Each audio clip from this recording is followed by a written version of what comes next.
তো জামাত, এনসিপি এবং বর্তমান সরকার এরা সরকারি দল। 50টা জিনিস দিয়ে বললেন এটা পাশ করে দাও, এটা করলে তুমি বেহেশতে চলে যাবা, বলে আপনি পাশ করে নিলেন।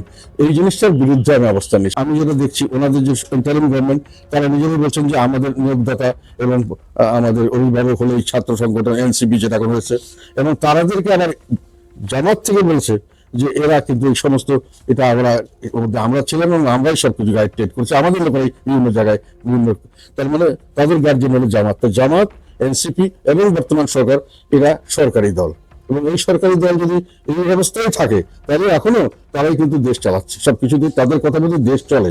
এখন ওই অবস্থায় যদি ওনারা আরো 6 মাস থাকেন, তাহলে ওই সরকারি দল এই পার্লামেন্ট থাকা পরেও সরকারি দল হিসেবে সরকার চালাচ্ছেন ওনারাই। তো এটা তো একটা কন্ট্রাডিক্টরি ব্যাপার হবে।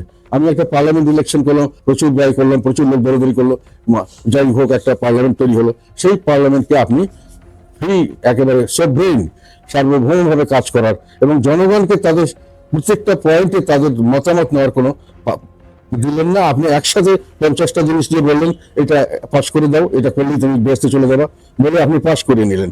এই জিনিসটার বিরুদ্ধে আমি অবস্থান নিই। সেই জন্য আমি বলছি এটাকে বন্ধ করা উচিত। হয় পার্লামেন্ট নির্বাচন করেন, ওটা করলে এটাই করেন, আর যদি এটা করতে চান সেটা অন্য ব্যাপার, আমরা এটাতে পক্ষে থাকবো না।